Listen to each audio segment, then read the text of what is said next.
Welcome to episode 19 of Take Charge of the Classroom, a web series designed to disrupt outdated behavior management models and help you create the classroom culture of your dreams.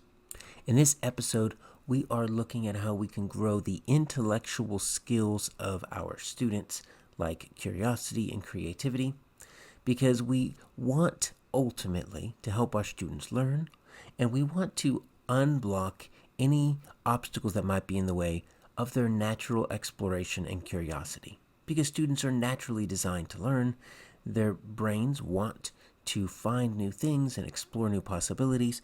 Our job is just to facilitate that. And there are several things that we can do to help make that happen. So in the big picture, we've already looked at this part of the Take Charge model grow two different times. First, we looked at the intrapersonal skills of grit and growth mindset. Then we looked at the interpersonal skills of building emotional literacy and empathy. And now we're looking at how the tasks that we design as teachers can help grow their curiosity and creativity. Because as with the grit and the growth mindset and the emotional literacy and empathy, if we grow these skills in students, we're going to push them towards the design of what we're hoping happens in school, that high achievement, that high engagement. And when students are feeling successful, when they're curious, when they're creative, they don't have time to misbehave because they are too engrossed in what they're doing. So instead of merely trying to inhibit the negative behaviors, we also want to develop the positive behaviors that we wish to see in our students. So how do we develop curiosity in students? Well, one of the biggest things is we need to model it ourselves. As teachers, we cannot simply assign curiosity like we assign a chapter review.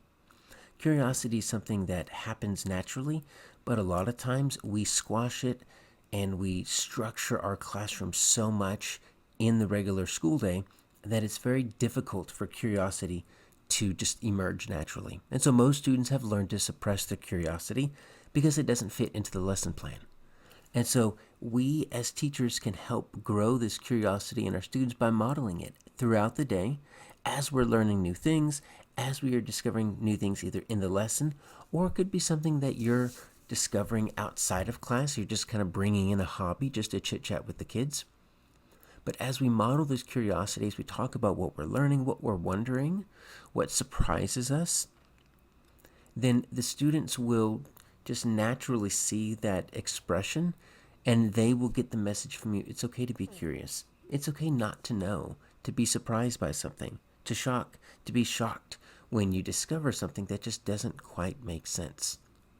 And so we want to develop this curiosity first by modeling it ourselves. But secondly, if we can make learning personal, any way that we could help students bring their own personal interests and lives, whether it be Instagram influencers, whether it be a certain YouTube celebrities, whether it be a video game they're playing, sports team, or something that they might just have a passion for, whether it be animals, whether it be astronauts, something like that. If there's any possibility that we can integrate some of their own personal wonderings into the classroom, well, then that's going to help develop curiosity because they're going to be much more engaged when they're trying to figure out the answer to these personal problems. Well, how do we know what they're interested in? Well, we need to talk with them. We can also give students a little survey and just ask, what are you wondering about? What questions do you have?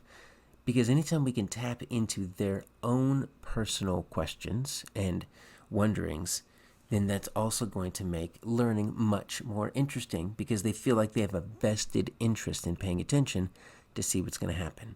And when they're paying attention and when they're on the edge of their seat wondering when they're going to have the next piece uncovered or what they're going to learn next, they don't have time to misbehave. We can always frame learning as a mystery. If you're a veteran teacher, you've taught the same lesson 8 years in a row, it might not be much of a mystery to you, but it might be for the students. So don't take away the wonder of learning something new and exploring something. So we can frame certain things as a mystery. Now, not everything falls in this way, but if we frame certain things as a mystery, as an unknown, Well, our natural tendency is to want to solve the mystery, to discover what happened. And so even it might just be how we frame a certain lesson before we get into it and see if the kids think they know what's going to happen. Literature really lends itself to this.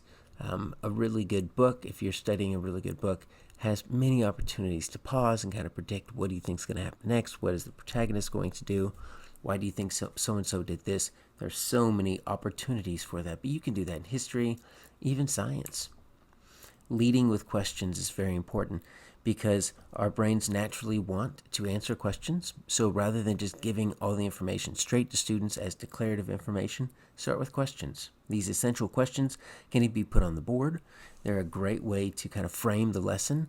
So the learning for the day is not merely just stuff you're telling them, but it's an answer to an interesting or a big question. And then at the end of each lesson, you can bring that question back up, and then they can respond to it with their learning. It actually wraps things up nicely with you open with a question, and then you end with the answer to that question. Word study is one of my favorite areas. It's kind of a passion that you can develop outside of any particular subject. So it doesn't necessarily have to live in language arts. It can happen in science, math, social studies. It doesn't really matter.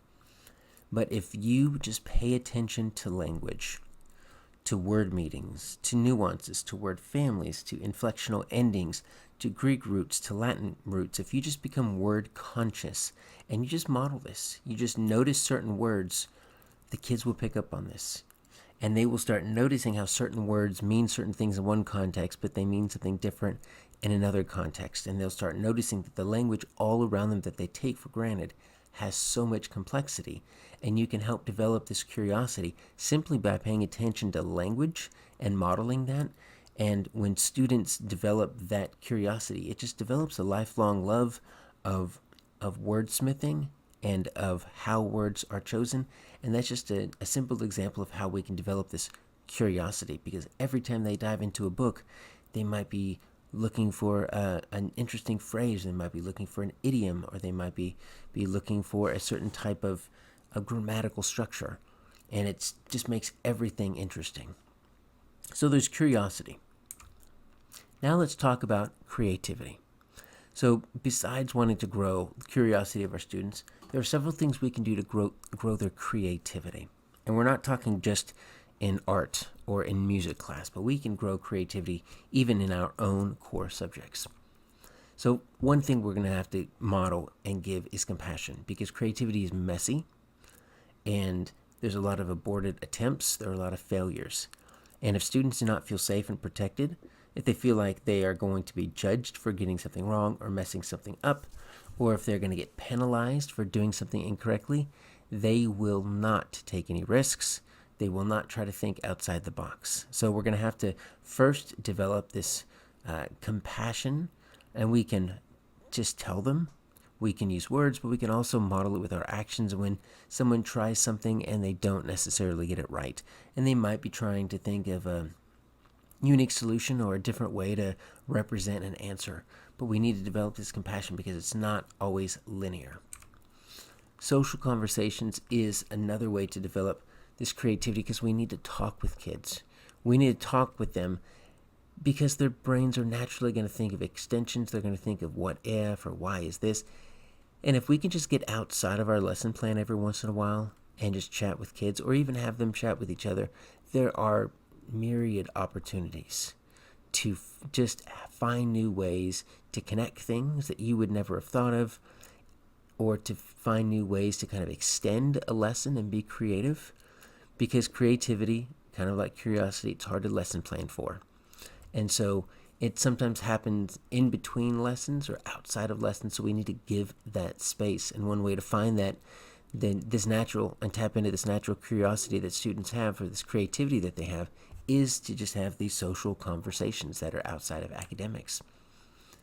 One of the biggest things for creativity, if we want our students to be more creative, to be a little bit more, like I said, outside the box and how they think and how they approach problems that they're trying to solve, we have to give them autonomy. We have to give them choice, because The more we control, the more we dictate that they have to do things a specific way, follow a specific algorithm, do the 8 steps exactly like you have laid out, then there's no control there. There's no autonomy. So the best you're going to get is compliance, but you're not going to get creativity.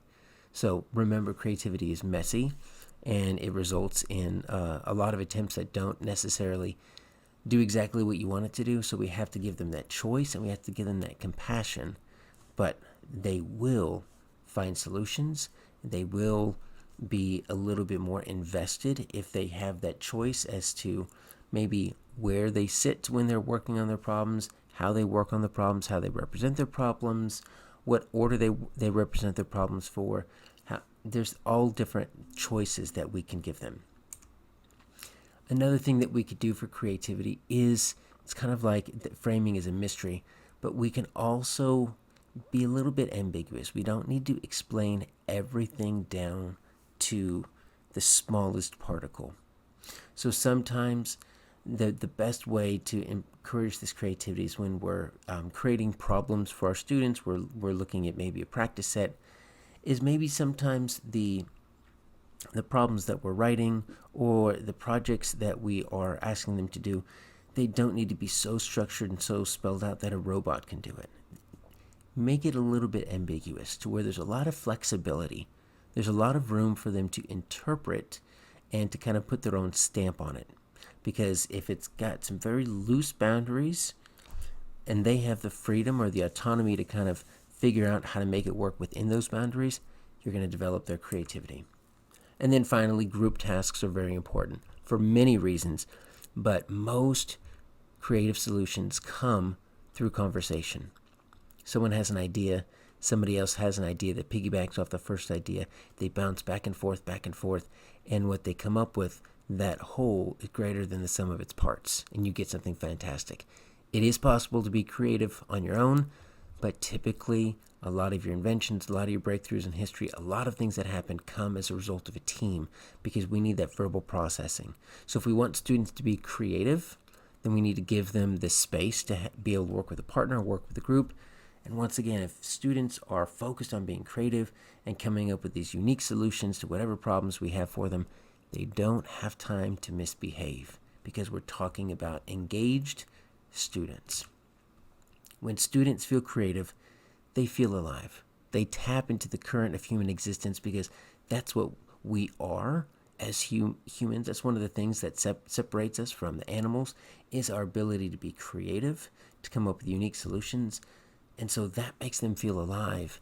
And once again, that connects them to you, that connects them to their friends, to the classroom, and that just helps push them into the direction that we want them to go. So developing creativity and curiosity are the positives that we're wanting to increase as we're wanting to decrease any misbehaviors. So thank you as always for joining me. You can learn more about this web series or about the book on my website, aarondaffern.com/takecharge. You can email me or follow me at Aaron Daffern on Twitter.